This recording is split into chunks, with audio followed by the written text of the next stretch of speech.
Ya comenzó, Hugo. Inicio, muy buenas tardes. A nombre de la Universidad Autónoma de Nuevo León y de su rector, el doctor Santos Guzmán López, del Centro de Estudios Parlamentarios y de su director, el maestro Abraham Nuncio Limón, les damos la más cordial bienvenida a este conversatorio que se transmite por la plataforma Teams y que forma parte del grupo de 3 conversatorios que se realizarán este mes de octubre con el título de los grandes problemas nacionales. El día de hoy corresponde al tema de economía y agradecemos muchísimo la participación el día de hoy de la doctora y maestra Violeta Núñez Rodríguez y del maestro y licenciado Carlos Mata Carrillo, que nos acompañarán como participantes. La doctora Violeta Núñez Rodríguez es licenciada en Economía, maestra y doctora en Desarrollo Rural por la Universidad Autónoma Metropolitana Xochimilco. Realizó una estancia postdoctoral en el Departamento de Producción Económica de la misma Universidad Autónoma Metropolitana, donde actualmente es profesora investigadora. Es integrante del Sistema Nacional de Investigadores nivel 2, acreedora de la medalla Gavino Barreda y de una mención honorífica en la UNAM y de las medallas al mérito universitario por estudios de maestría y doctorado. Desde hace 17 años trabaja el tema de la minería, abordando la minería marina como parte del avance del capital rumbo al mar y el tema del litio en el marco de la transición energética mundial, la batalla por el litio mexicano. Fue ganadora del premio alemán de periodismo Walter Reuter por el reportaje México, litio al descubierto, recientemente reconocida como una de las 50 líderes del sector agua en México. Es colaboradora y conductora del medio de comunicación Rompeviento TV, transmitido en México por Internet y en Estados Unidos por televisión abierta. Nos acompaña también el maestro y licenciado Carlos Mata Carrillo, licenciado en Derecho por nuestra Universidad Autónoma de Nuevo León y maestro en Derecho Fiscal y Finanzas Públicas por la misma institución. Posee además un diplomado en Traducción General con terminación jurídica. Actualmente se desempeña como director de litigio y abogado litigante en el despacho Carrilla Vega Abogados, donde ha consolidado más de 5 años de experiencia estratégica de los derechos de sus clientes.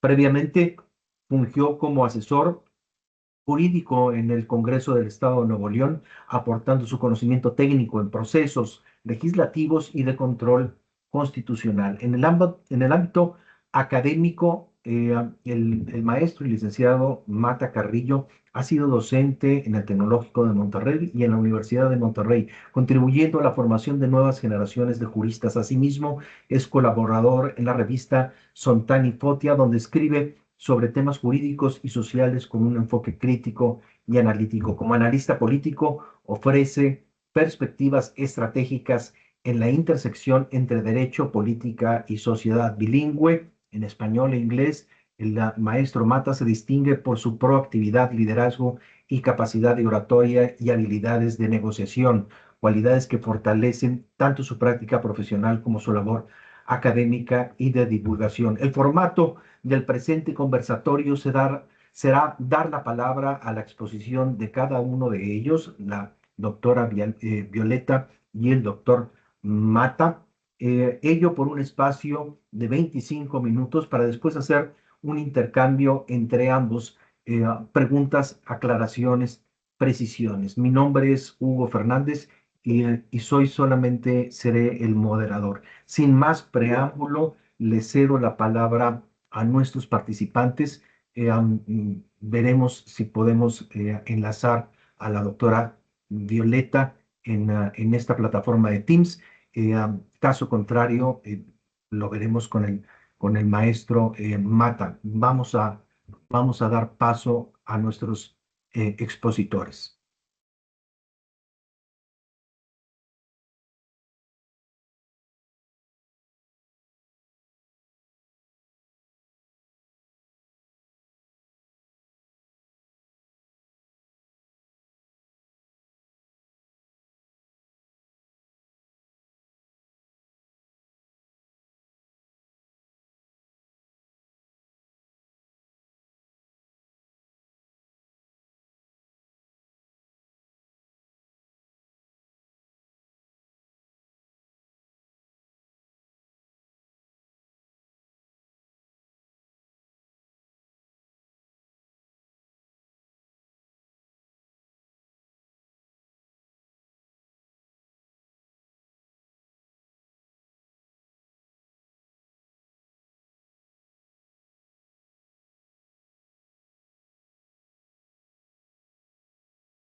Les, buenas tardes. Les pido un minuto para esperar, coordinar, enlazar la entrada de nuestros participantes. Muchísimas gracias.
Doctora Violeta, ¿pudiera verificar si ya tiene acceso al micrófono? Ya debería estar activo. Sí, hola, muy buenas tardes. Sí, no lo teníamos activo y entonces entraba y salía y además estaba aquí con algunas complicaciones. Sí, muchas gracias, se los agradezco. Y les compartí una presentación para ver si me hacían el favor de pasarla. No sé si me pueden ayudar. Sí, permítame, maestra. Sí, Doctora. muchísimas gracias. Se los agradezco muchísimo.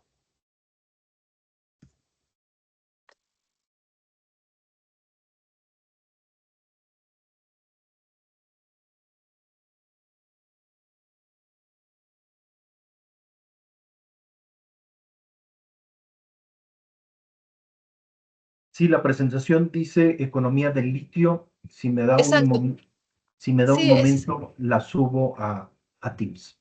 Muchísimas gracias, sí.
Maestra, solo saber si se está viendo en la pantalla la presentación.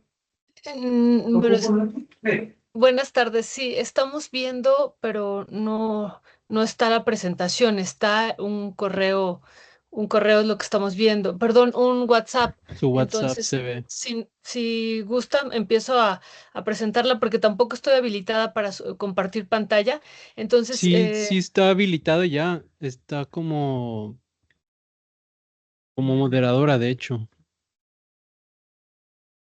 es que no me deja, pero entonces si no logran ustedes presentarla, entonces yo puedo ir aquí comentando sobre ella. Ah, ok, muchísimas gracias. Sí, les iba a decir, ya puedo ir comentando sobre ella y se los agradezco muchísimo. Primero, agradecer muchísimo al maestro Abraham Nuncio. Gracias infinitas por esta invitación y agradecerles también muchísimo a todos por allá en Nuevo León. Gracias por este espacio y he preparado esta breve presentación y que más bien me gustaría que pudiéramos charlar en torno pues a la situación económica, pero en específico a este tema que hoy quisiera presentar, que es la economía del litio. Y bueno, por qué la economía del litio? Y si me hacen el favor de pasar la segunda diapositiva. El litio, muchas gracias, por favor. El litio está sabemos que es uno de los elementos estratégicos en el mundo en el sentido de la transición energética que estamos viviendo.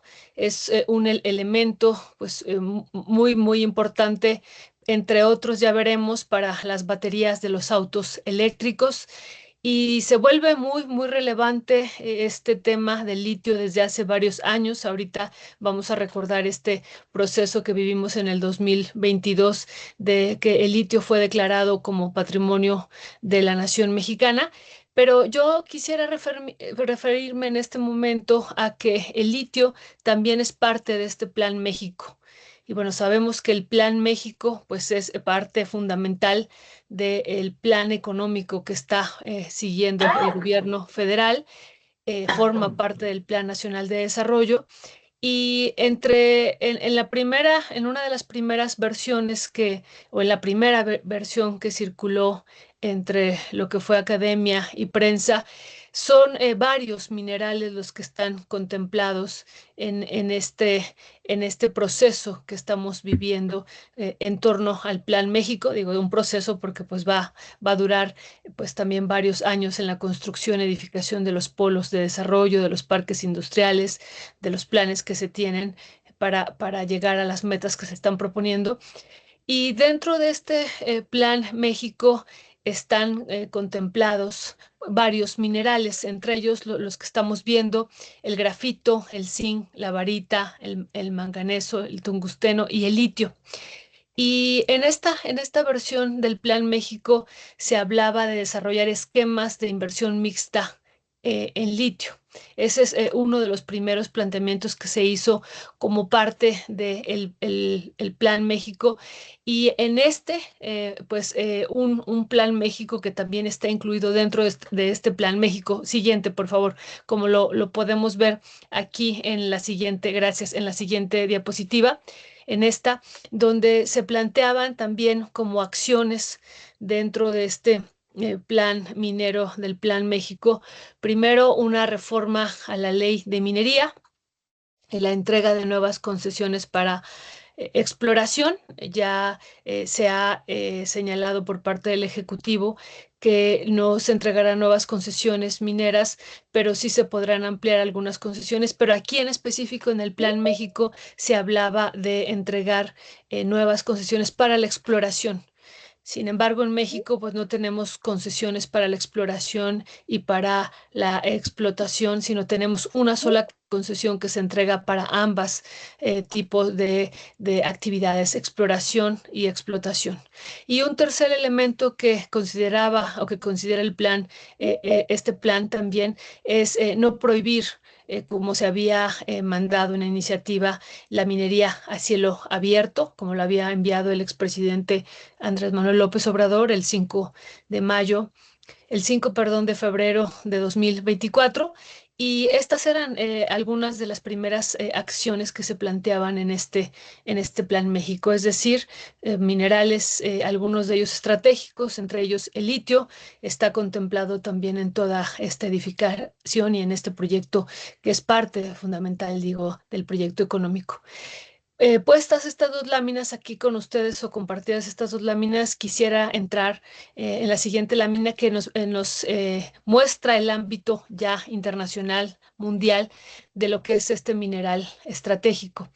Y bueno, aquí estamos viendo en pantalla a partir de lo que son los datos del Servicio Geológico de los Estados Unidos, pues la última actualización que tendríamos hasta el año 2025, con datos hasta el 2024 que publica el Servicio Geológico de los Estados Unidos, en términos del crecimiento de la producción de litio en el mundo.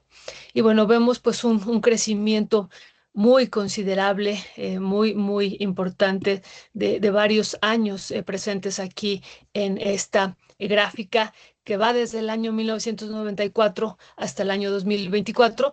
Y bueno, en el año 2024 estábamos hablando, en 1994 estábamos hablando de más o menos 6.000 toneladas de litio y estamos hablando hoy día de casi 250.000 toneladas de litio de ya a nivel mundial durante el último año.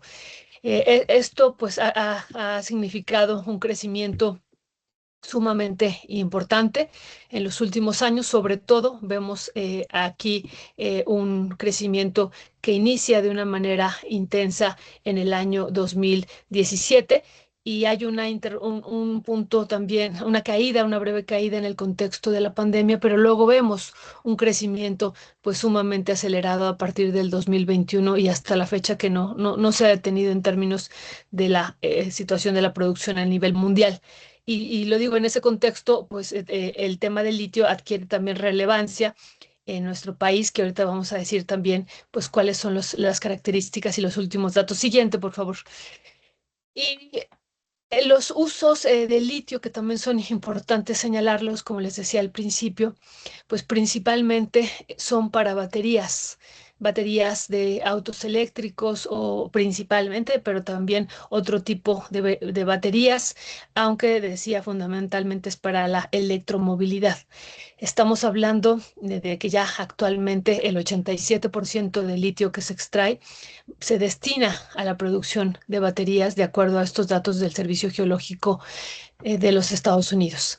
Este es el mercado global de litio y bueno, después de el uso de los autos eléctricos, pues vienen otros usos, pero ya muy lejos, por ejemplo, para cerámica y vidrio con el 5%, para otras, para grasas lubricantes con el 2%, y bueno, pues hemos escuchado también mucho del uso médico del litio para temas como la bipolaridad y otros temas, y bueno, pues es el 1% el que se destina a este rubro.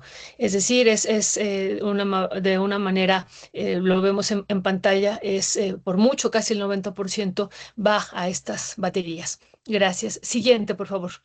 En términos de la producción de litio a nivel mundial, aquí les presento ahorita este cuadro donde están los datos, pero creo que va a ilustrar más ahorita la siguiente gráfica.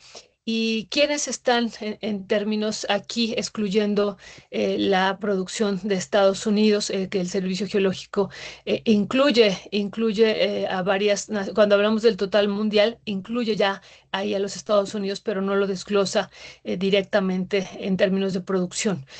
Y la siguiente, por favor. Vemos una situación importante en el sentido de la producción mundial. ¿Quiénes son los grandes productores? Estamos hablando de productores, no de recursos ni de reservas. Ahorita iré hacia este tema. Y en términos de producción, lo que vemos es que pues son tres naciones las que detentan la mayor parte del litio en términos de producción. Australia, que tiene el último dato del Servicio Geológico, indica pues que tiene cerca del 40% de la producción. Después seguiría Chile con el 20% y China con el 17%. O sea, es decir, estas tres naciones pues acaparan una parte fundamental del litio en el mundo en términos de producción. Vemos ahí un papel importante también en términos de China, que pues tiene una participación también fuerte en este sentido. Y bueno, lo pongo aquí también porque recordemos que hay desde hace ya algunos años sobre todo en la administración anterior, ¿no? Hasta antes que entrara Donald Trump a los Estados Unidos, incluso había una orden ejecutiva donde se señalaba que pues había que regresar también el poder de la producción de vehículos eléctricos, en específico el que llegó a tener Estados Unidos, y su declive que empezó a mostrar hace algunos años frente a China y la emergencia pues de algunos autos eléctricos como BYD que fue desplazando y ha ido desplazando a nivel mundial pues a lo que son los autos eléctricos en específico de Tesla. Y bueno, pues aquí vemos estas naciones que son las que dominan en términos de producción. Siguiente, y en la siguiente lámina, pues nos conecta ya también con parte del tema que estamos aquí compartiendo en torno a lo que es ya la riqueza en términos de recurso a nivel mundial. Y nuevamente, como en años anteriores, ya este dato del 2025, lo que nos está diciendo en este mapa, vemos los colores, entre más azul es mayor intensidad de litio. Y bueno, pues vemos al triángulo de litio, vemos también pues una fuerte presencia bueno, el triángulo de litio en Argentina, Bolivia y Chile, pero también vemos una fuerte presencia en lo que es Estados Unidos y en otras naciones también como Australia y China. Y bueno, en este mapa vemos que México tiene 1.7 millones de toneladas. Ahorita vamos a ver qué significa eso en el siguiente cuadro, por favor. La siguiente, gracias.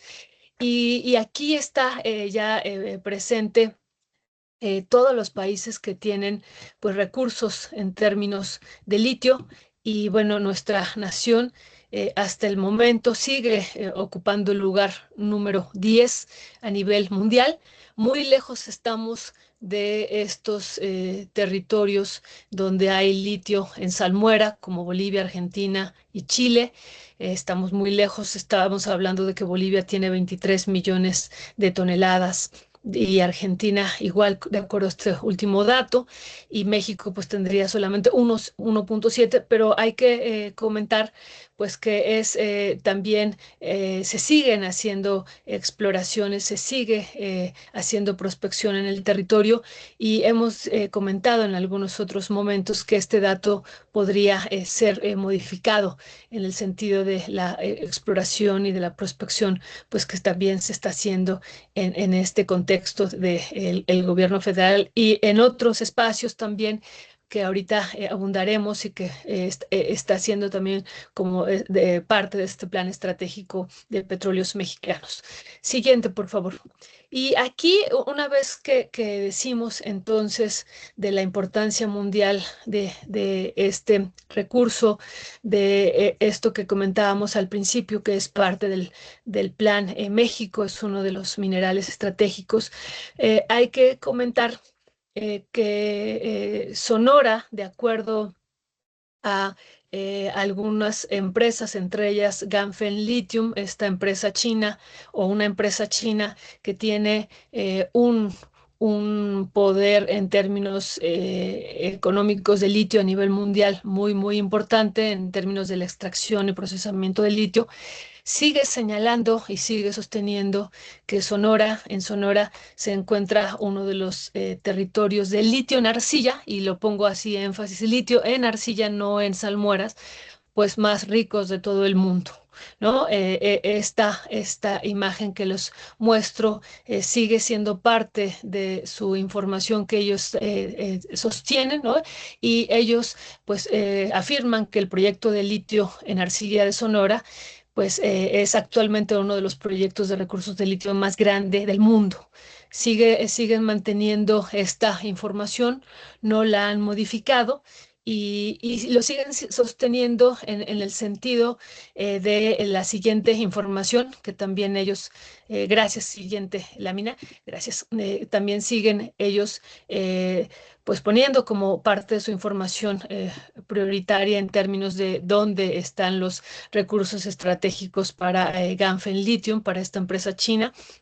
Y ellos señalan que en Sonora, entre Vaca de Huachi bueno, principalmente en ese territorio, pues se encuentra este yacimiento de litio en arcilla, de donde se podría, y los cálculos así lo han señalado con los estudios que ellos han hecho, pues extraer 8.8 millones de toneladas de carbonato de litio. Es decir, ya el litio se podría transformar procesado en 8.8 millones de toneladas de carbonato de litio.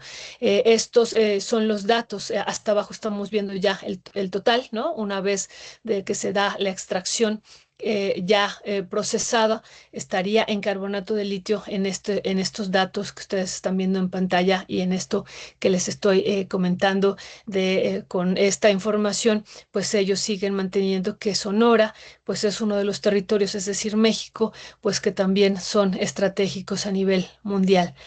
Y bueno, en este contexto siguiente, por favor, no hay que olvidar, y por eso también pues llama mucho la atención que en el Plan México se coloque el tema del litio como uno de los temas también fundamentales y de permitir la inversión para este elemento en varios sentidos que ahorita diré, ¿no? Desarrollar esquemas de inversión de litio mixto.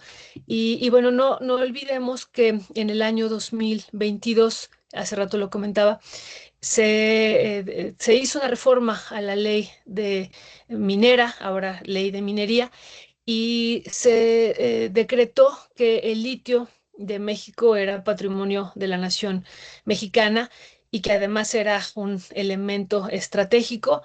Y no solo eso, que cualquier proceso de extracción, bueno, de exploración, de extracción y de transformación y de beneficio de un proceso de industrialización se haría en beneficio de la nación mexicana. Así ha quedado plasmado desde 2022 en la ley minera y en el año 2023 que se hace otra reforma importante a esta ley y ya emerge la ley de minería, también se vuelve a enfatizar en esta pues rubro de que el litio es de la nación mexicana y que cualquier territorio que se encontrara con litio en nuestro país pues sería considerado también o sería parte de una reserva también, bueno, zonas de reserva minera. Y bueno, en este sentido, la siguiente, por favor, vemos que ya les había mostrado este mapa de Ganfeng Litio de Sonora.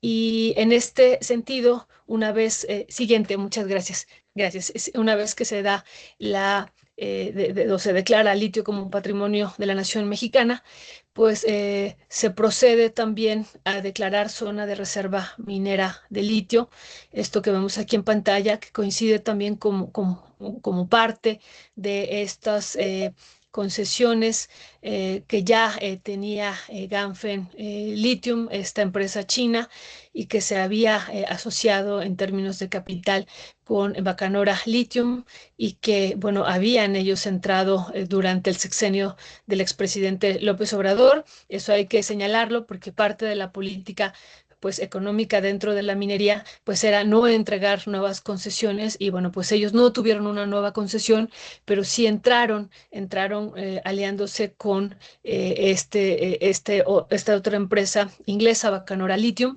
y bueno después de que se da este proceso de nacionalización en algún sentido, ¿no? Aunque más bien de declarar al litio como patrimonio de la nación, se declara también zona de reserva minera, ¿no? Es decir, pues no puede ser entregado en concesión a empresas privadas, no puede ser en contrato, licitación, no, es un territorio reservado para el Estado mexicano. Sin embargo, pues queda la posibilidad también de que, aunque sea declarado como patrimonio de la nación mexicana y zona de reserva minera, pues pueda entrar la inversión privada también, en este sentido que está planteando el Plan México. Sin embargo, pues sí queda establecido que toda la transformación o todo el proceso, ¿no?, será en beneficio de la nación mexicana. Y esto lo pongo acá para que podamos discutir también, pues, lo que implicaría, ¿no?, dentro del contexto del Plan México, la extracción de litio para alguno de los proyectos que se tiene a nivel nacional y que sería parte también fundamental de este plan que se tiene a nivel nacional. Siguiente, por favor. Y en la siguiente lámina vamos a ver una situación muy particular que estamos viviendo como nación mexicana y que por eso hemos dicho que la situación del litio pues está en una batalla permanente que no se ha terminado, no se ha concluido. Y una vez que el expresidente López Obrador decide que el litio sea considerado como patrimonio de la nación mexicana y que se entregan estas zonas de reserva minera, y entonces eso implicaba que esta empresa china, Ganfeng Lithium, ya no pudiera explotar el litio, aunque se hubiera aliado con esta empresa, esta empresa inglesa de Bacanora Lithium, no podía hacerlo porque ya era patrimonio de la nación mexicana. Y entonces lo que hicieron, ¿no?, lo que procedieron fue pues hacer una demanda en el CIADI. Y entonces actualmente, como están viendo ustedes en pantalla, pues nos encontramos como nación mexicana en una, digamos, controversia, en una demanda que hace Bacanora Lithium. Lo están viendo hasta abajo, esta solicitud. Bueno, ¿quiénes son los solicitantes de esta demanda? Está Bacanora Lithium, Sonora Lithium, Ganfeng Lithium. ¿Y a quién están demandando? A los Estados Unidos mexicanos, a México, están demandándolo para que ellos puedan, ¿no? Ellos argumentan de que ya tenían pues las concesiones y que una vez que ya se les habían entregado las concesiones, pues se da esta declaración de que el litio es patrimonio de la nación mexicana. Y entonces ellos pues no pueden explotarlo, no pueden hacer uso de este recurso. Y entonces, bueno, estamos en un litigio internacional que se está llevando a cabo. Ustedes ven ahí el último movimiento, dice fecha de constitución del tribunal, el 13 de enero de 2025. Y bueno, los últimos datos que tenemos es hasta casi finales del mes pasado. Y bueno, son los últimos movimientos que ha habido. Es decir, el litio mexicano pues se encuentra, y sobre todo este litio en arcilla, esta riqueza que dice Ganfeng Lithium que hay de este tipo de yacimiento en Sonora, pues se encuentra en una controversia internacional y en una batalla, ¿no? China está pues en este proceso. Y bueno, en este sentido o en este contexto siguiente, por favor. Una vez que pues toma posesión la presidenta Claudia Sheinbaum, se empezó a discutir que también Pemex iba a abundar y a trabajar también sobre, junto con este otro organismo público descentralizado, Litio para México, y pues otros organismos sobre el tema del litio. Y aquí vemos algunas de las primeras presentaciones que se hizo. Se hablaba de Pemex Litio, se hablaba también de un proceso que iniciaría de explotación, bueno, liderado también, entre otros, además de este organismo público descentralizado que les decía, por Pemex. Y finalmente lo que hemos visto, siguiente, por favor, muchas gracias. Lo que hemos visto a partir del plan de Pemex que se ha presentado para el 2025-2035 es que el tema del litio está incluido ¿no? Es parte, pero también, como decíamos, es parte del el Plan México, es parte de este proyecto económico que se tiene para ir transformando más la nación mexicana en el sentido de pues la apuesta de la edificación de estos polos de desarrollo y también la apuesta que hay de los parques industriales. Pero no solo, ahorita nos vamos a referir y con eso prácticamente estaría terminando para que podamos también tener un diálogo y algunas preocupaciones que estaría planteando ahorita al final. Pero entonces decía, el tema del litio también es tratado aquí y entonces se habla de que sería como el futuro. O se plantea así por algunos funcionarios que sería el futuro de Pemex, no solamente la extracción de litio, también hay otras energías que se plantean como pues alternativas, ¿no? Renovables, sustentables. Estamos viendo el caso del hidrógeno, también del litio y de otro tipo de energías que están contempladas. Pero en el caso del litio y en el caso de estos es importante entonces enfatizar que se presentan como parte de este futuro, ¿no? Es decir, hemos visto y presenciado un debate desde el sexenio pasado si se debería de seguir apostando por las refinerías en el sentido de los autos eléctricos que estamos viviendo una transición. Bueno, ya hay una amplia discusión en el pasado sobre eso. Yo no me voy a meter en ese tema por el momento, pero sí decir que ya se plantean estos otros elementos como parte del futuro. Y bueno, por último, en la siguiente, por favor, presentaría esta otra lámina que también hemos escuchado, forma parte también de este gran proyecto de transformación en este segundo piso de la cuarta transformación, el tema de los vehículos eléctricos. Y ya no del vehículo eléctrico que pueda vender China o Estados Unidos, pues que hemos visto que está fuera del alcance de una inmensa mayoría de la población de la nación mexicana, ¿no? Hemos pues dado seguimiento de los precios, cómo han ido evolucionando los precios. Si bien es cierto que con la entrada de los autos eléctricos chinos, estos son o tienen un menor costo en comparación con algunos de los autos por ejemplo, vende Tesla. Sin embargo, aún así siguen siendo pues muy costosos y hay un interesante proyecto, pues es que es este vehículo que es Olinia. Y en este vehículo, pues solamente plantear como las preocupaciones de qué implicaría, ¿no? Para los territorios en términos de impacto social e impacto, ay, y bueno, ya está, ya no tenemos, entonces prendo la cámara, de impacto social e impacto ambiental, la explotación de este litio. Y bueno, y también qué implicaría en el sentido del litigio que estamos viviendo. Y entonces quedan muchas interrogantes todavía, sobre todo en el contexto de la crisis y climática que estamos viviendo y de algunos procesos que hemos documentado también en América Latina y en el sur del continente de los impactos ambientales. Sé que es otro tipo de litio, no estamos hablando de litio en arcilla, pero sí el que está planteando Petróleos Mexicanos en el sentido de un litio en salmuera. Bueno, con eso terminaría. Daría otra vez muchísimas gracias al maestro Abraham Nuncio, muchísimas gracias también al moderador Hugo Sergio Fernández y a todos y a todas por su asistencia. Gracias. Gracias, doctora. Muchísimas gracias por su presencia.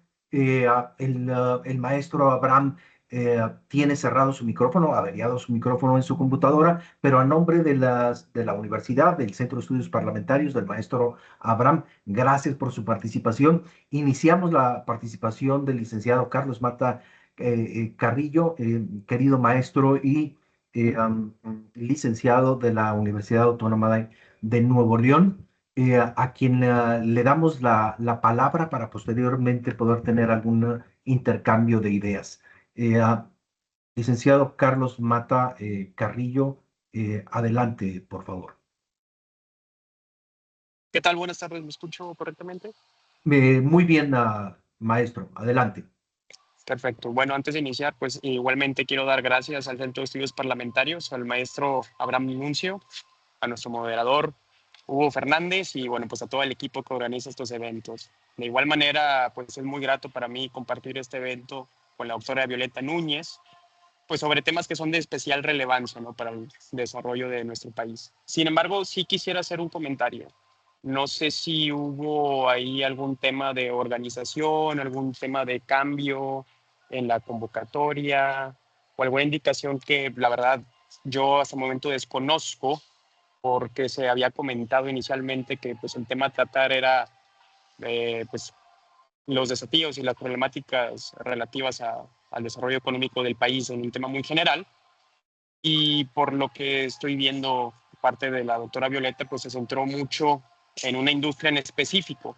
Desconozco si haya sido porque así se diseñó su intervención o si hubo algún cambio en las indicaciones que se nos dieron, ya que, pues bueno, como tenía yo entendida la dinámica, pues era muy diferente. De igual manera, no... ¿Sí? Maestro, al respecto, la doctora eligió en economía su tema de litio. Sin embargo, para nosotros es muy importante su intervención de usted en el tema de economía, en el que usted elija, por supuesto, o en general. Adelante, maestro. Sí, claro, o sea, por mí no hay ningún tema, pero digo, lo digo por el auditorio, ¿no? Si uno, pues, estamos hablando de un tema en específico y se buscan algunas cuestiones, algunas especificaciones, luego se va ampliando el tema y se hace más complicado, ¿verdad? Pero bueno, pues iniciemos. Desde un punto de vista general, es muy importante entender a la economía pues como uno de los fenómenos de mayor relevancia en el desarrollo de nuestro país. Y para eso tenemos que entender sus bases fundamentales. Tenemos que entender en realidad México económicamente, qué tipo de jugador es, en qué clase de realidad, en qué clase de circunstancias existe. De primera mano, entender que México es un país con una población bastante grande, es el 10º país con mayor población en todo el mundo, por ende, es una de las potencias humanas más grandes y también es uno de los países con mayores necesidades sociales, económicas, etc. Paralelamente, tal y como lo dejó en claro la doctora, México ha sido un país que, pues bueno, es bendecido con un gran número de recursos de todo tipo, humanos, naturales, flora, fauna y hasta culturales. Sin embargo, también tenemos que entender que en la economía moderna y en el desarrollo de los estados modernos, el hecho de que existan recursos naturales no tiene una relación estrecha con el desarrollo del país. Por ejemplo, si hablamos de países que sean ricos en minerales, ricos en cuestiones naturales, podemos hablar de toda África subsahariana, que tiene yacimientos inmedibles de toda clase de minerales, no se diga flora, no se diga fauna, etc. Y también nos topamos con la realidad que son los países que menos desarrollo y menos calidad de vida tienen. A contrario censo, nos topamos con algunos países que no tienen gran cosa hablando de recursos naturales en sus territorios, como la mayoría de los países europeos o algunos países asiáticos como Corea del Sur y Japón. Y nos topamos con la realidad que son algunas de las economías más desarrolladas en las cuales los seres humanos pueden aspirar a tener un mejor desarrollo humano y a tener un plan de vida libre. Entonces, si los recursos en realidad no son el mayor determinante para el desarrollo económico, ¿qué lo es?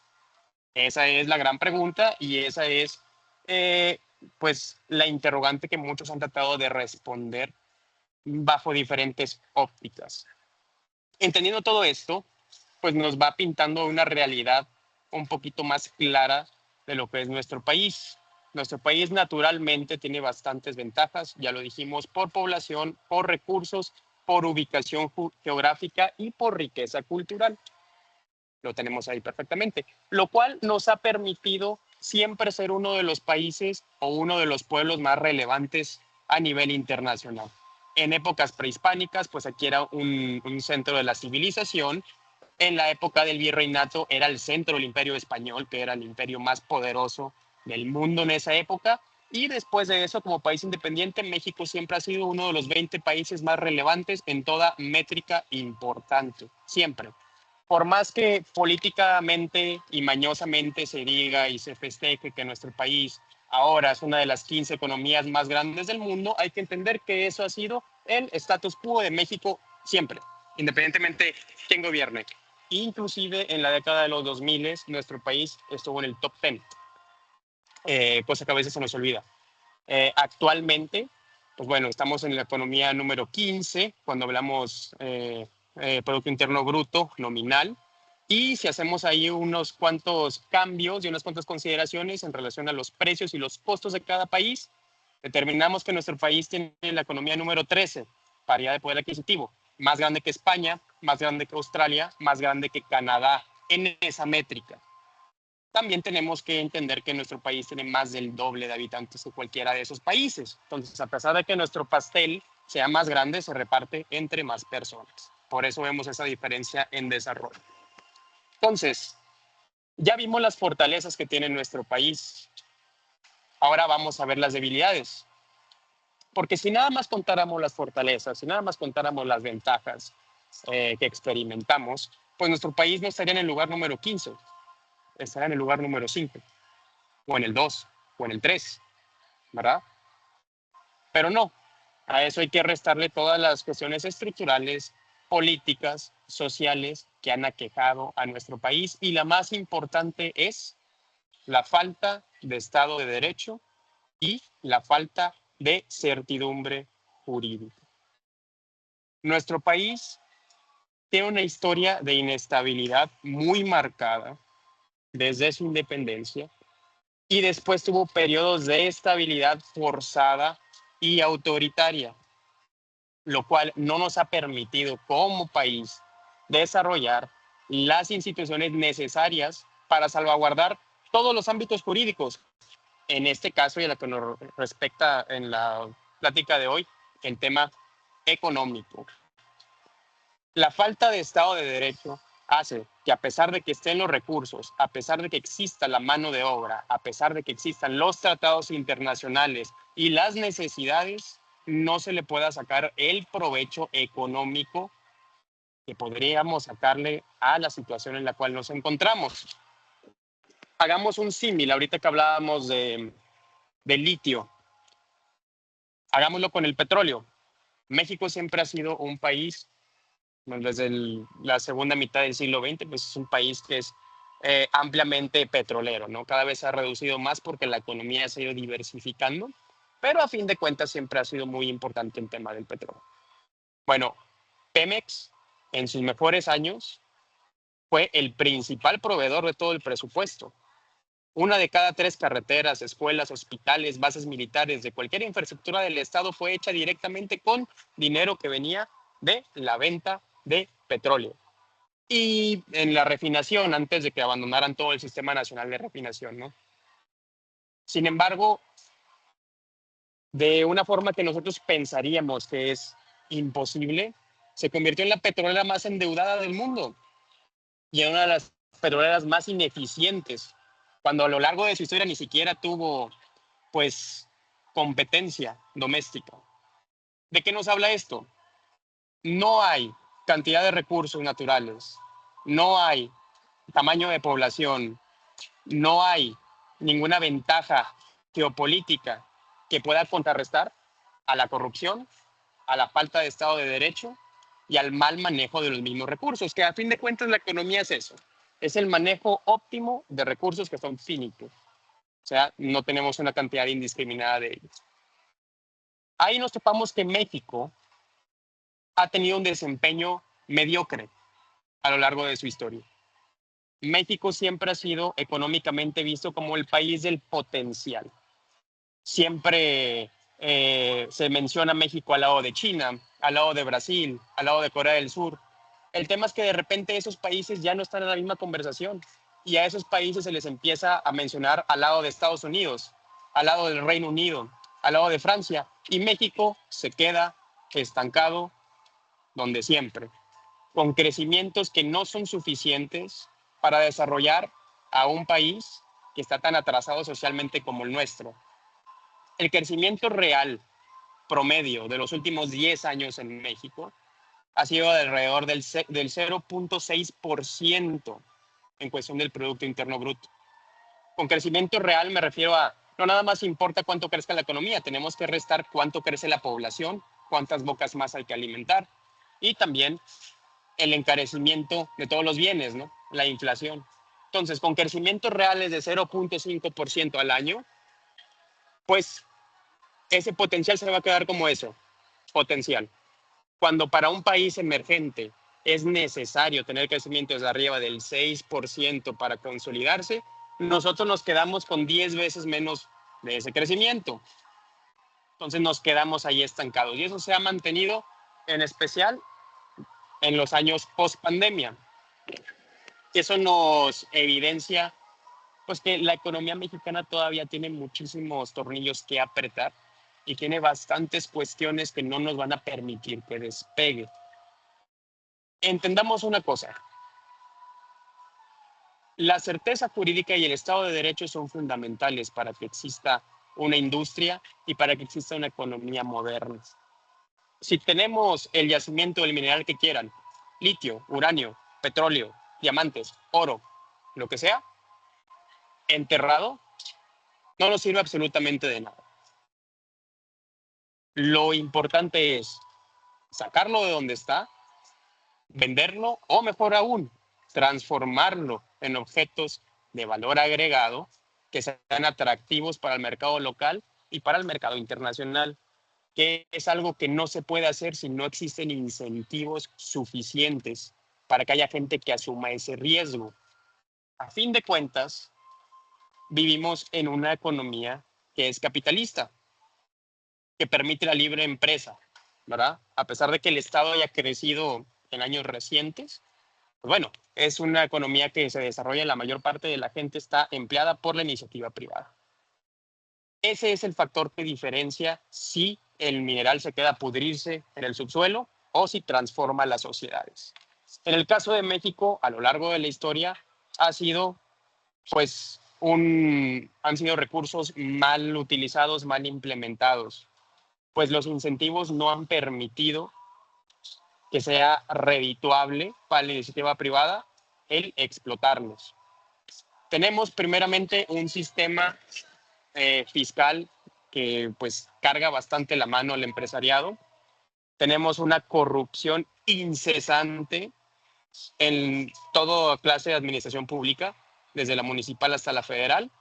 Y ahora más que nunca tenemos un Estado que no es Estado porque no tiene el control territorial sobre la mayor parte de su territorio, ¿verdad? A fin de cuentas, casi todo el mundo aquí en México, en especial los negocios, son víctimas de la doble tributación. No al Estado, sino al Estado y al narcoterrorismo, ¿no? Entonces, a pesar de todo eso, pretendemos que se desarrolle una industria en cualquier ámbito, pues la vamos a seguir esperando, ¿no? Ese es el principal problema de la economía nacional. La falta de incentivos que nace por la falta de Estado de Derecho, por la falta de desarrollo económico y por la destrucción de instituciones. Esto no es nuevo. Y hay mucha gente que pretende echarle la culpa a estos gobiernos de la llamada Cuarta Transformación, cuando esto ha sido algo que tiene pues azotando el país desde hace mucho tiempo. Sin embargo, hoy en día sí vemos un problema que no existía antes, que es la destrucción de instituciones. Sin instituciones, sin independencia, sin experiencia técnica, es muy difícil que se salvaguarden los derechos de propiedad y las mejores prácticas económicas. Durante el periodo de 1994 en adelante, se buscó que el Estado mexicano pudiera desarrollar instituciones que estuvieran lejos del gobierno para no ser manchadas por la corrupción adopción del mismo, que sabemos que pues no fue algo que funcionara al 100%, pero que la solución no era destruirlas, al menos en papel tenían razón de ser. Hoy no tenemos instituciones que velen por los temas de competencia económica y tampoco tenemos un poder judicial que sea competente. Yo creo que muchos de ustedes ya habrán visto los desfiguros de la Suprema Corte que tenemos actualmente y de muchos jueces de distrito que no saben ni leer ni hablar español. Entonces, pues imagínense qué clase de certeza jurídica le dan al empresariado mexicano y al empresariado internacional, que ojo, es uno de los motores más importantes para el desarrollo de nuestra economía, la inversión extranjera directa, que para empezar no están máximos históricos. Se ha dicho ese dato recientemente, pero es falso. Los máximos históricos se llevan a mitad de la década de los 2010, pero tampoco se ha caído. Sin embargo, hay que entender que la mayor parte de la inversión extranjera que ha habido ha sido reinversión. O sea, empresas que ya estaban aquí, que reinvierten para pues, aumentar su capacidad productiva aquí en el país. Nuevas empresas están llegando en menor medida. ¿Por qué? Porque resienten ese tipo de cambios políticos. Entonces, todo esto pinta a nuestro país como un país que es institucionalmente inestable. Entonces, a pesar de tener grandes yacimientos de recursos naturales, de tener una población educada y formada para la producción industrial, pues la falta de certeza jurídica y de Estado de Derecho hace que deje de ser tan atractivo para la inversión extranjera y también para la inversión local. De igual manera nos damos cuenta que uno de los problemas que tiene la economía nacional es la extrema dependencia que tiene con la relación comercial con los Estados Unidos. El 80% de nuestras exportaciones se van para los Estados Unidos y el 60% de nuestras importaciones vienen de allá. Lo que sí hace esta simbiosis que nosotros conocemos muy bien y que pues afecta tanto a México como a los Estados Unidos, pero no hay que tragarnos este cuento que nos dicen muchas veces que dependemos en la misma proporción uno del otro porque numéricamente es completamente falso, ¿no? Si bien nosotros somos el socio comercial número 1 de los Estados Unidos y viceversa, el comercio internacional de los Estados Unidos nada más se centra en un 14% en México. De un 14 a un 80 hay bastante margen de maniobra, ¿no?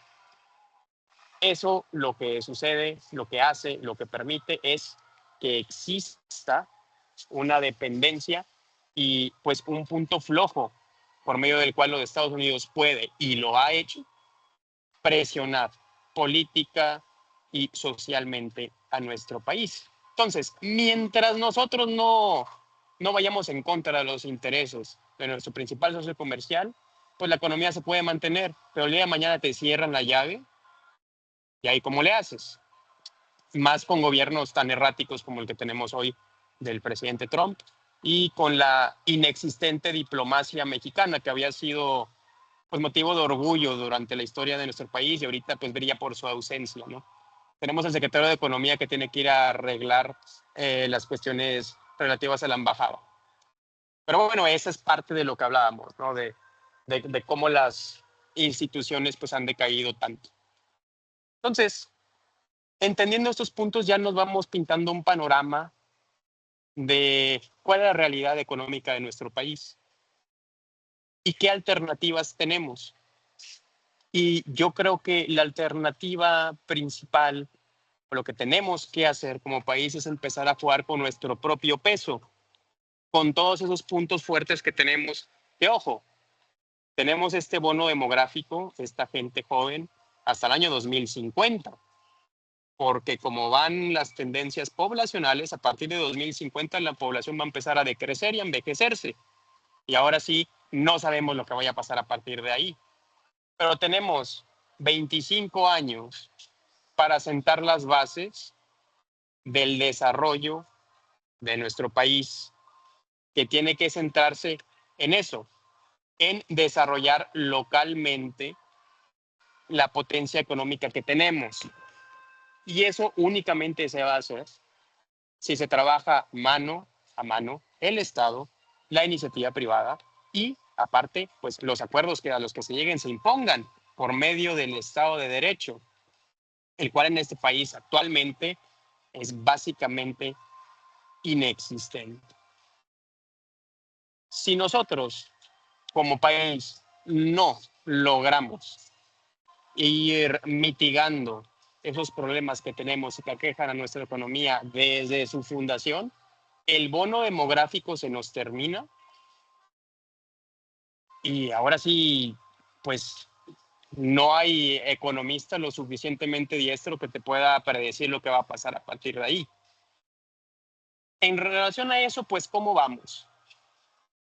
Entendiendo que demográficamente la población joven y económicamente activa es la que más repercusiones tiene en el desarrollo económico, pues entendemos que toda la política social de este gobierno está enfocada en exprimir a la población económicamente activa para dar apoyos sociales a, a otros segmentos de la población que ya no son productivos. Por ejemplo, creo que la mayoría de los que están aquí son jóvenes y me refiero a jóvenes abajo de 40 años probablemente. Bueno, pues yo creo que ustedes ya saben que ustedes no van a tener pensión, ¿verdad? Ya saben que muy probablemente no van a tener propiedad, no van a tener casas, etcétera. Cosas que eran bastante sencillas en las generaciones anteriores. Bueno, pues no nada más eso, sino que el gobierno mexicano no les da a ustedes ningún incentivo y ningún programa social. Chéquenlo. De todos los que hablan en las mañaneras y en los videos y todo lo que suben, no hay ningún programa social que esté enfocado en ayudarlos a ustedes a subsistir. Claro, hay programas sociales que están enfocados en dar apoyos a la gente de la tercera edad, que está bien. Sin embargo, se dan de manera universal. Se dan a personas que, para empezar, son las dueñas de toda la propiedad privada en este país y que, aparte de ellos, sí tienen una seguridad social competente y tienen acceso, en la mayoría, a pensiones. Por eso ven allá señoras de las Lomas o señoras de San Pedro cobrando ahí sus pensiones que les quitan a ustedes de los impuestos, ¿verdad? De igual manera, pues vemos pensiones hacia algunos grupos estudiantiles que no tienen absolutamente nada que ver con el buen desempeño. Concluyo, nos topamos con una realidad en la cual el Estado no se está enfocando en desarrollar económicamente a la clase trabajadora y a la población económicamente activa. Entonces, no hay gran incentivo ni para el emprendimiento ni para la formalidad en el trabajo. Entonces, parece que todavía no logramos entender la fragilidad y lo poco que nos va a durar este bono demográfico. Mientras los jóvenes están completamente desamparados. A todo esto añadamos que la falta de una política fiscal que sea congruente se ha traducido en un aumento de la deuda pública como nunca se ha visto, mientras el crecimiento también es de los más bajos. Para cuestiones sencillas, chequen el presupuesto de ingresos de la Federación, es de 8 billones de pesos y el de egresos es de 10. Entonces, ¿de dónde se paga eso? De la deuda y de los impuestos a cosas como los electrolitos, los videojuegos. Esa es la realidad económica de nuestro país. Es obvio que se necesita un cambio en el paradigma, es obvio que se necesita la participación de las voces jóvenes y si seguimos esperando que señores de 60, 70 años vengan, entiendan nuestras necesidades y construyan el país que queremos, nos vamos a morir esperando. Los invito a todos los jóvenes a documentarse, a cuestionar, a proponer y sobre todo a participar. Porque únicamente de esa forma vamos a tener el país que queremos y que queremos merecer. Con eso terminaría mi intervención. Muchas gracias. Maestro, licenciado Carrillo, muchísimas gracias por su participación. Por supuesto, tenemos un pequeño bloque, algunas preguntas que nos han llegado por el chat de la plataforma. Me gustaría comentarlas. La primera que leo del participante Ricky Hernández señala, solicita a la doctora Violeta, desde su perspectiva, ¿cuál cree que sean los grandes problemas económicos que tiene el país? Ojalá, y si me escucha la doctora Violeta, pudiera tener algún comentario.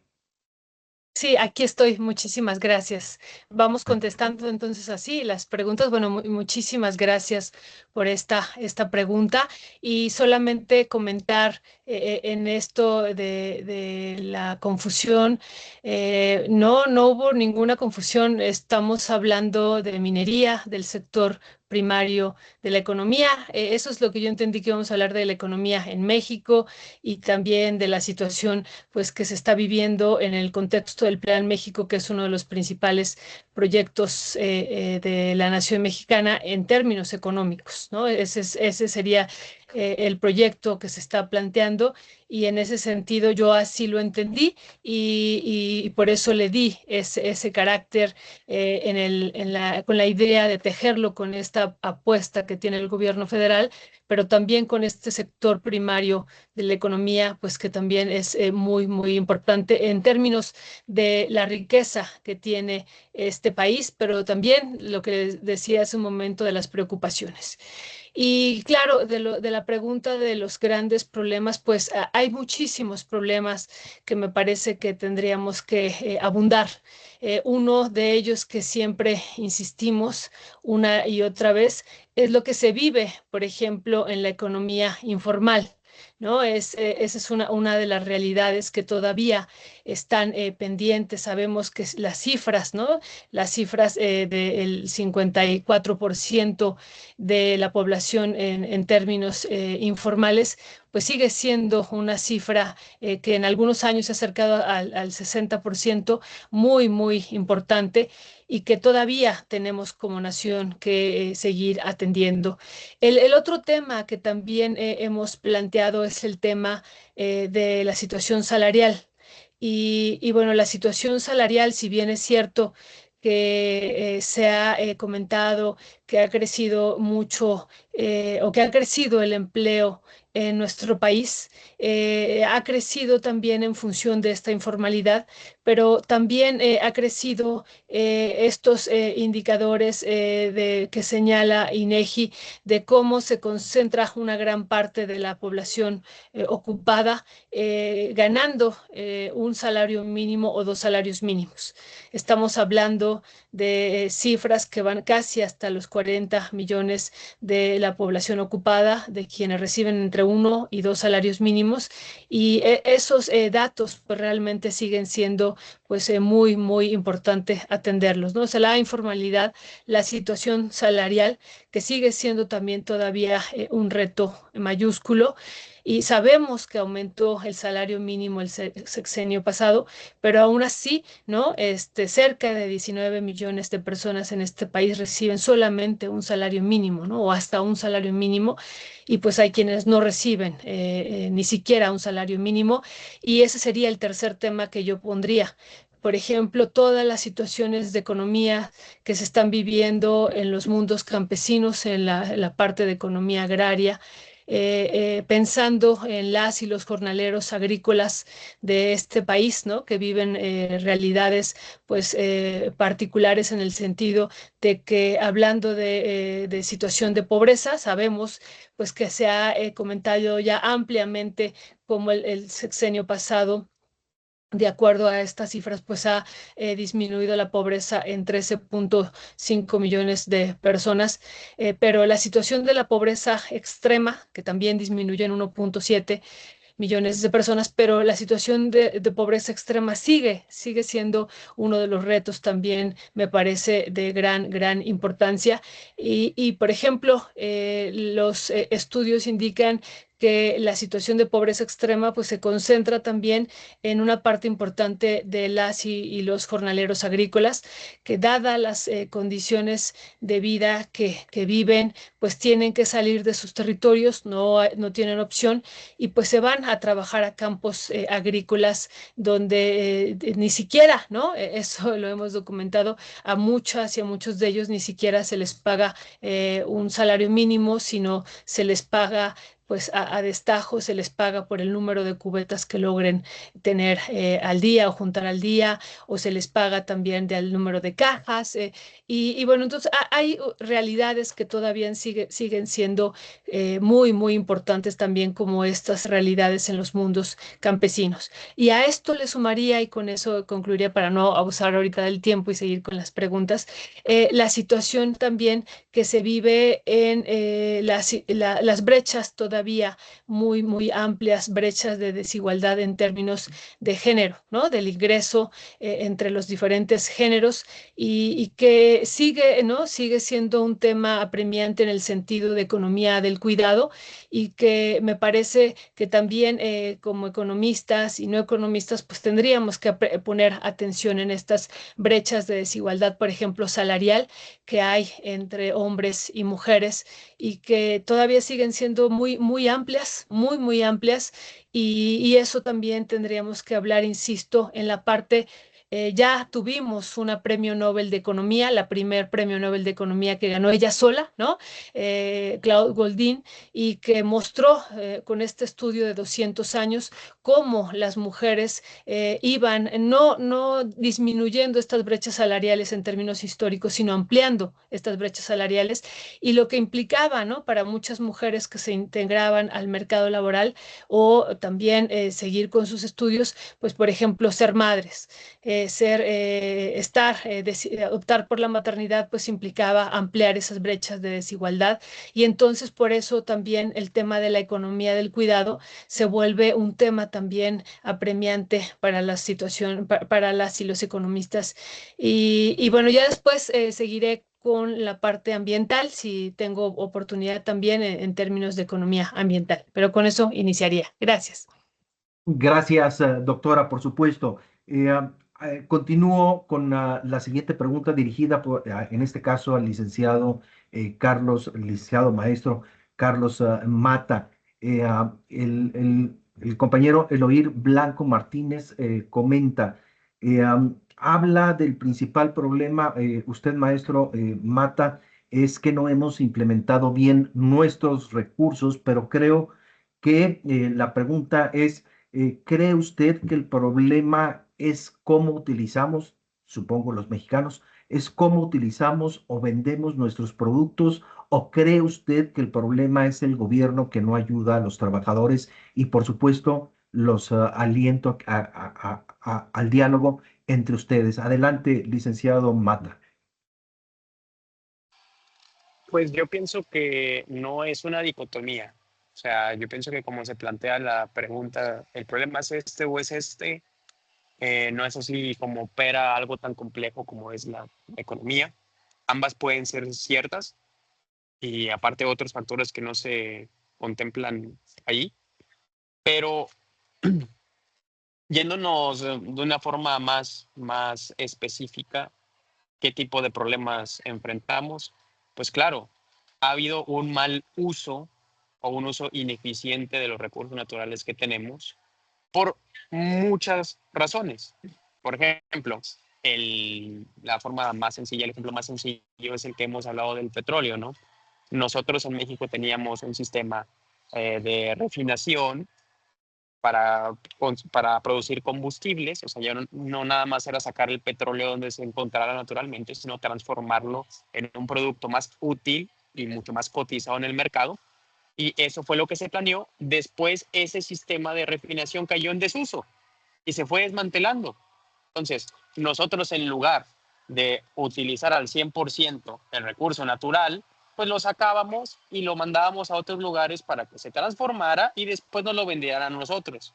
Entonces, a pesar de que nosotros teníamos el petróleo, no se utilizaba de la mejor manera y el valor agregado se quedaba en los países que sí lo transformaban y nos lo terminaban vendiendo a nosotros. Se ha intentado en ese tema rescatar el Sistema Nacional de Refinación. A fin de cuentas, los resultados aún están por verse, pero es nada más un ejemplo. Otro ejemplo que tenemos, vayamos a el sector más importante de la economía en México, que es la maquila. México es un país que pues, tiene una gran industria. Sabemos hacer todo, todo. Automóviles, camiones, motores, aviones, etcétera, todo. Los ingenieros mexicanos son los mejores en relación en formación y salario competitivo. Sin embargo, ninguna de esas empresas es mexicana. La propiedad intelectual, los diseños y la toma de decisiones no se hace en México. Nace en otros países. ¿Por qué? Porque en otros países en los cuales hay Estado de Derecho, en los cuales hay desarrollo institucional y económico, se da el fenómeno del emprendimiento y del desarrollo de las instituciones privadas, lo cual democratiza la cuestión económica. En nuestro país eso no existe. Los apoyos a ciencia y tecnología son inexistentes. Así como lo son en cuestiones de deportes y de arte, son inexistentes. Dense cuenta, los únicos deportes en México en los cuales se puede vivir dignamente son aquellos que no dependen del Estado. O sea, donde entra lo privado. Todo lo que depende de la intervención del Estado, pues bueno, es insuficiente. Entonces, falta en gran medida que se creen las condiciones necesarias para el emprendimiento y para el desarrollo. Sin eso, no va a haber nadie en el sector privado nacional o internacional que desee desarrollar localmente alguna de las industrias. A eso le agregamos lo segundo, lo de la segunda opción que ponía en esta dicotomía, que es la falta de apoyo a los trabajadores. Pues sí, claro, ha habido un gran abandono a los trabajadores y a la formalidad.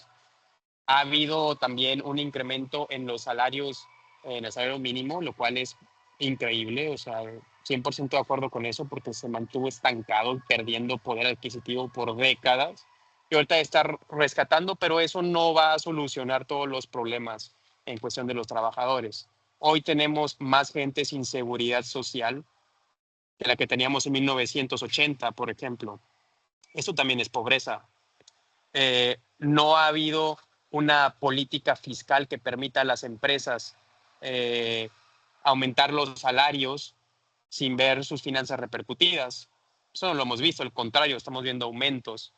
Y también, pues, muchos de los números que esta administración ha proveído, pues bueno, pues son números que se han redefinido. Anteriormente en nuestro país, por medio del Coneval, era uno de los países que mejor medía la pobreza multidimensional, ¿no? Nos medíamos con mejores estándares que los países del llamado primer mundo. Actualmente el Coneval no existe. Entonces se han cambiado parámetros y yo me tomaría ese tipo de resultados pues con un poquito de incredulidad, ¿no? Aparte también tendríamos que ver pues la verdadera subsistencia de ello, ¿no? Gran parte de estos números han mejorado gracias a los apoyos sociales que se han dado. Sin embargo, no se tiene un plan a largo plazo para mantenerlos, más que seguir endeudando el país y aumentando impuestos. Entonces, desafortunadamente no puedo responder a tu pregunta con una sola respuesta, es algo que es multifactorial. Pero el origen de todo es, pues básicamente una administración pública y un Estado que es insuficiente para permitir el desarrollo y el florecimiento de su propia sociedad. Muy bien, muchísimas gracias, licenciado Mata. Antes de continuar con la siguiente pregunta y finalmente terminar, solicitar algún diálogo entre ustedes, si hay algún comentario, doctora Carlos, que quisieran agregar, por supuesto. Sí, muchísimas gracias. Esto que decía Carlos al principio a mí me parece muy importante, sobre todo, por ejemplo, en términos de cómo dejar de ser economías primario exportadoras, en el sentido, por ejemplo, de los minerales, ¿no? Que desde la época de la colonia, pensando incluso en acumulación originaria, ¿no? Desde la fundación del capital, pues nos dedicamos como territorio a sacar los recursos naturales, en específico los minerales, y pues llevarlos en ese entonces hacia estos centros imperiales en Europa. Pero seguimos, ¿no? Una vez con el proceso de independencia, con estas economías primario exportadoras. Si bien es cierto, México es maquilador y es ensamblador, ¿no? Y está en la manufactura ensamblando. Sin embargo, en términos de los recursos naturales, cómo romper esta situación de la situación primario exportador que vivimos. Y me parece interesantísimo esto de darle valor agregado. Y por ejemplo, el tema del litio, pues es todo un tema en ese sentido de cómo darle valor agregado al litio.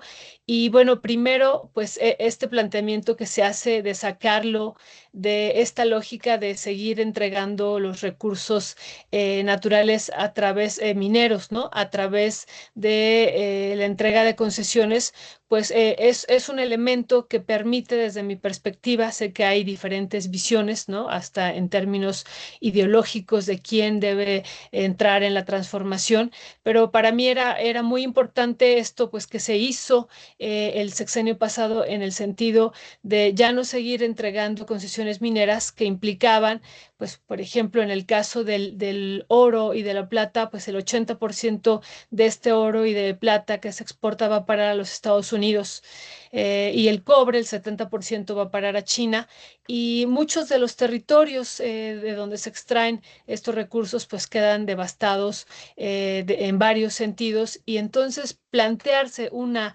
economía que ya no siga siendo primario exportadora me parece fundamental, ¿no? Esto que Carlos decía, y ahí lo retomo como uno de los elementos fundamentales. El problema aquí que yo vería es esto que les decía: ¿quién, no? ¿Quién lo va a hacer? ¿Cómo? ¿Y en qué sentido se estaría dando esta posibilidad de esta transformación? Y lo otro que también coincido, más bien ahí hay algunas coincidencias que yo también tendría, en el sentido de cómo le hacemos como nación.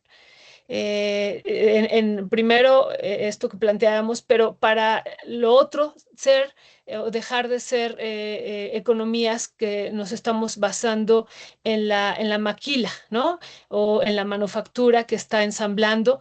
Y entonces, ¿cómo ir transformando esas realidades económicas? Y esa me parece que es una de las apuestas fundamentales, y que, bueno, eso también se tendría que tejer a otros temas que también yo pondría aquí como principales, en el sentido de que, pues, como economistas, ¿no? Nos planteamos siempre el término o uno de los grandes objetivos es crecer, de crecer como naciones en términos económicos del Producto Interno Bruto, pero poco nos planteamos el tema del bienestar como economistas, ¿no? Y entonces, bueno, también aquí pues han surgido varios conceptos que me parecen muy, muy interesantes desde otras economías. Como por ejemplo esto que les decía de la economía del cuidado, que tiene que ver con la parte de género, pero también las economías de la escucha, o las economías nosótricas, que plantean pues una gran cantidad también de pueblos que viven, ¿no? Realidades complejas, como son los pueblos originarios en este país, que el dato no es menor, no es menor. INEGI ha señalado que estas poblaciones, y estamos en un proceso también de un levantamiento, estaremos en un proceso de levantamiento de encuesta, pero las proyecciones que ellos hacen son de 39 millones de personas en este país que se autoscriben como indígenas indígenas, y entonces que un artículo segundo constitucional reconoce otro tipo de economías, y que también como economistas pues tenemos o nos preocupan ese tipo de realidades pensando en la situación del bienestar. Entonces yo más bien vería esos puntos, los dos primeros de coincidencia, y agregar estos otros elementos que también me parecen importantes. Gracias, doctora, gracias, Carlos. Vamos a ver si podemos escuchar las palabras del maestro Abraham Nuncio, que lo tengo aquí en el micrófono. Vamos a ver si escuchamos sus palabras. Adelante, maestro Abraham.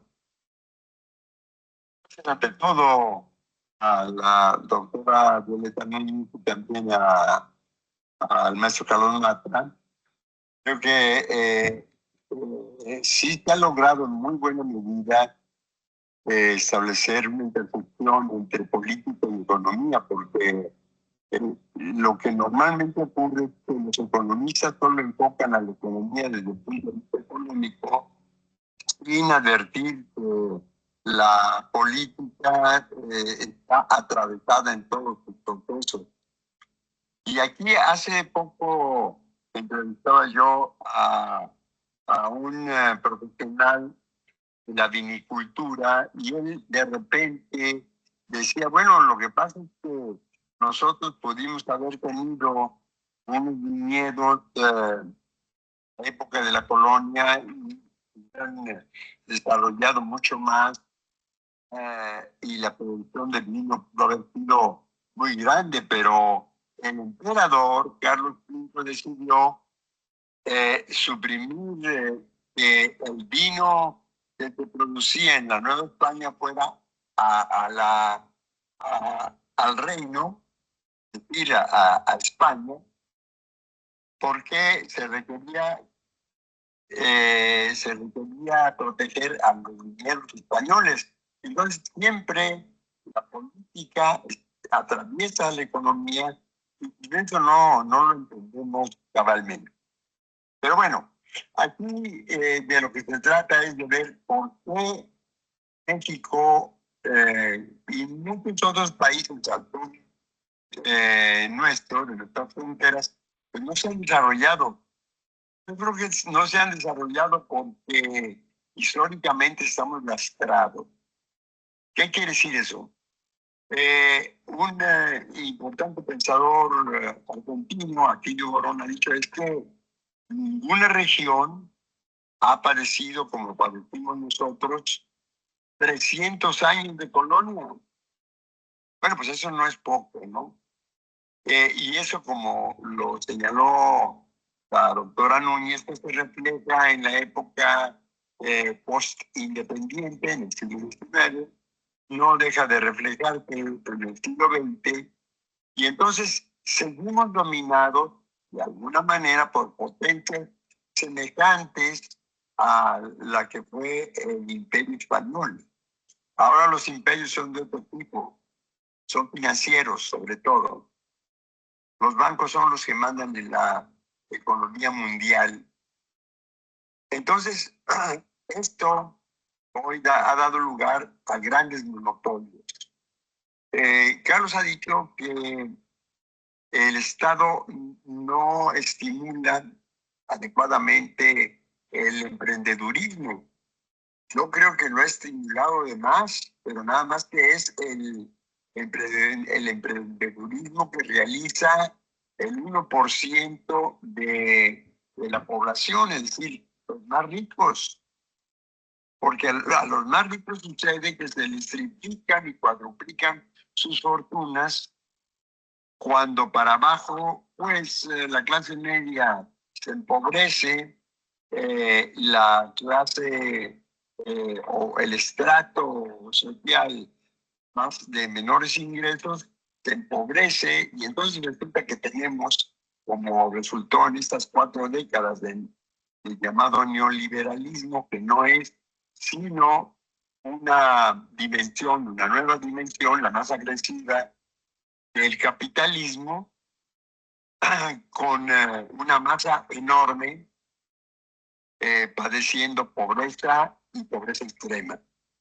Eso no es fácil que se vaya a remontar con medidas y reformas como las del actual gobierno. Y yo creo que nosotros no vamos a poder salir del subdesarrollo, aunque seamos una economía considerada como la 13ª o la 15ª, porque a nuestro territorio aterricen inversiones que desde el punto de vista de la inversión extranjera directa, pues vayan a resolver el problema de México. Este problema nunca se ha resuelto con inversiones extranjeras, porque naturalmente las utilidades pues, se van a reinvertir fuera de nuestro país, no en nuestro país. Entonces, tenemos una serie de problemas que no se resuelven fácilmente solo con medidas como las que ha tomado el actual gobierno, el anterior. Se requieren medidas todavía más radicales en términos económicos, empezando con la distribución de la riqueza. Si esto no se produce, digamos, a nivel de las empresas medianas y pequeñas, si esto no se produce en el campo, no tenemos soberanía alimentaria por las medidas que se tomaron desde el sexenio de Salinas, ¿no?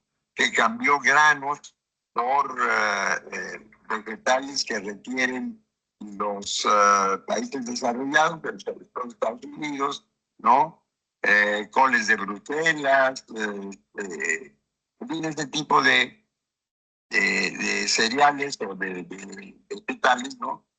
Que bueno, nosotros empezamos a consumir. No los conocíamos realmente, sino hasta de 40 años para acá.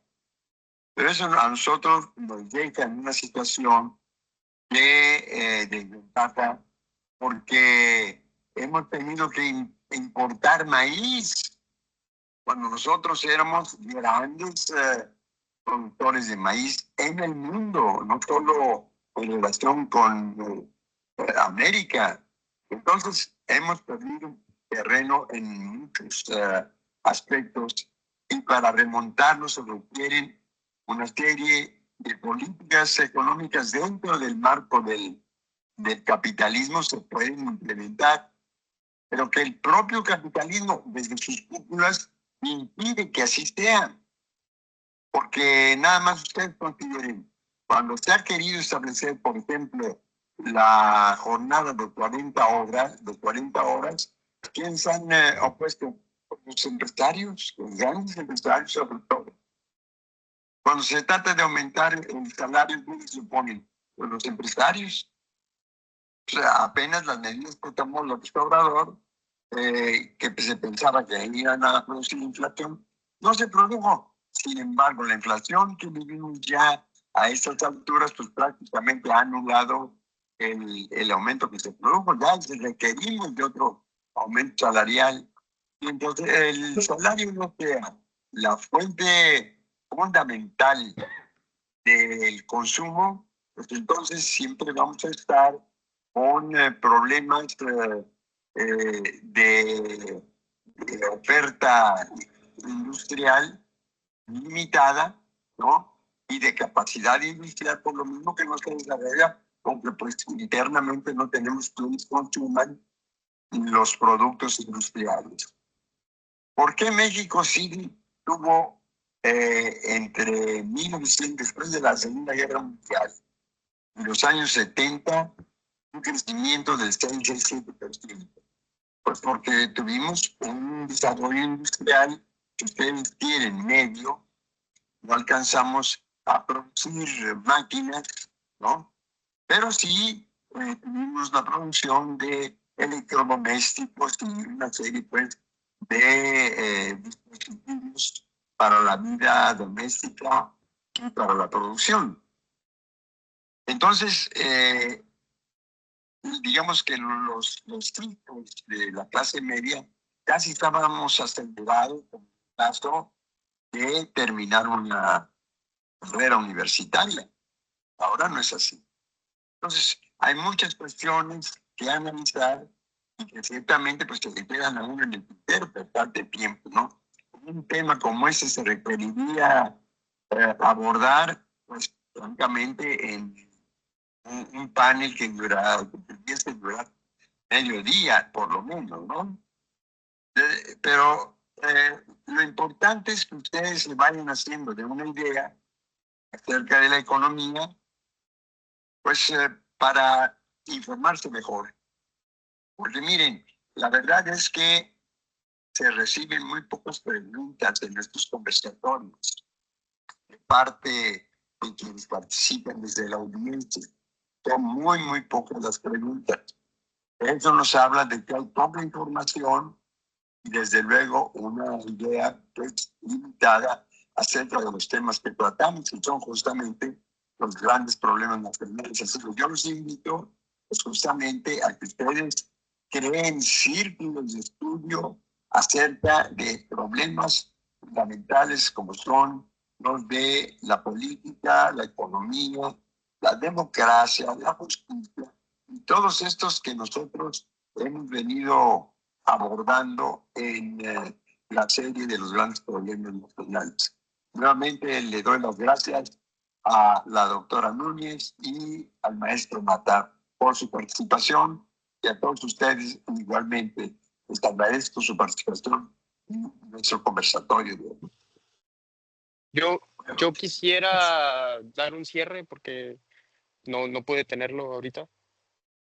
Gracias, maestro. Sí, adelante. Antes de terminar, por supuesto, los comentarios valiosos del maestro Carlos Mata y de la doctora Violeta. Recordarles a todos que nuevamente el jueves 16 y el jueves 30 seguiremos con el ciclo de grandes temas nacionales, los grandes problemas de México. Por supuesto, los invitamos a estar aquí. Gracias, maestro Abraham. Adelante, maestro Carlos Mata. Bueno, yo quisiera terminar simplemente diciendo que donde tenemos que empezar a hacer todo este tipo de cambios es desde el punto de vista ideológico. Nosotros en México y en gran parte de Latinoamérica vamos a ser víctimas eternas si nos contamos desde siempre y por siempre el discurso de las víctimas. Somos países, somos estados nacionales con poblaciones bastante grandes, bastante capaces, y tenemos que entender la responsabilidad que tenemos en el desarrollo de nuestros estados. Pues esa forma de salirse por la tangente de muchos políticos actualmente, de hablar del pasado, de hablar de regímenes anteriores, de hablar de periodos llamados, a mi parecer, erróneamente coloniales, cuando pues, no lo fueron en el sentido estricto económico de la palabra, pues nunca nos va a permitir pues, salir adelante, ¿no? El momento ahorita es el ideal para empezar a cambiar el curso del país, pero eso no se puede lograr si no nos hacemos responsables de las malas decisiones que hemos tomado nosotros, independientemente de los factores externos, porque los factores externos van a existir siempre, para México, para Estados Unidos, para China, para Rusia, siempre. Es naturaleza. Entonces, hasta que no agarremos las riendas del caballo, dejemos de echar culpas y empecemos a planear para el futuro y para el presente, nos vamos a quedar aquí viendo. Comentaba el maestro hace unos minutos, y esto no, obviamente no es en su contra, sino es en contra de la clase política, hablando del tema de los salarios, hablando de las 40 horas. ¿Quiénes se oponen a ello? Claro, el empresariado que nació como un quiste maligno del Estado, ¿verdad? Lo sabemos. Pero a fin de cuentas los legisladores y los que votan y los que pasan las leyes son los políticos. Son las personas que viven de nuestros impuestos. Ellos son los que tienen la última palabra porque nosotros para eso los contratamos. Entonces, nosotros como sociedad tenemos que ser más críticos y tenemos que ser más duros y tenemos que ser más objetivos al momento de exigirle a los políticos. Esta llamada cuarta transformación no es una transformación. No hay ningún resultado que nos lo indique. Es un eslogan político, ¿verdad? Y todos los proyectos económicos, como decía el maestro muy acertadamente, pues pasan por la óptica política. Nuestra responsabilidad como gente que no estamos de ese lado del tablero es verificar el desempeño de aquellos que le dan forma al estado en el que vivimos, ¿verdad? Entonces yo los invito a todos obviamente hay que conocer el contexto histórico, obviamente hay que aprender de él, de lo bueno y de lo malo, pero hay que tener mucho cuidado en excusarnos con ello, porque a fin de cuentas la persona que piensa que México es México por las acciones de otros, pues es una persona que no cree que México tenga la capacidad para cambiar por sí mismo. Entonces, pues yo les hago esa invitación, ¿verdad? Sí podemos hablar del pasado, podemos hablar del futuro que deseamos, pero hay un presente y hay cosas que se podrían cambiar hoy mismo. Sin embargo, hay que ver a los lugares correctos y hay que exigirle a la gente que tiene ese poder, ¿verdad? Con eso terminaría. Gracias, licenciado Carlos Mata. Aquí la plataforma de Teams me señala 5 minutos para cerrarse. Esa es la programación. No sin antes dejar, por supuesto, la palabra a la doctora Violeta y terminar. Agradecerles a todos su presencia. Gracias. Muchísimas gracias a ustedes, gracias al maestro Nuncio otra vez por la invitación. Y yo invitaría y diría que es muy importante voltear a ver temas también como el tema del litio. Y ahí insistiría en el contexto de que está planteado en el Plan México como uno de los elementos necesarios y fundamentales para llevar a cabo este proceso que se está proponiendo de la edificación de los parques industriales y también de la edificación de estos elementos que contienen, ¿no?, los polos de desarrollo. Insistiría mucho en que es importante y sobre todo en varios sentidos, ¿no? En el sentido también que decía, estamos viviendo una situación de crisis socioambiental, una crisis civilizatoria cruzada desde hace mucho tiempo por la situación ambiental que debemos de atender, ¿no?, como nación.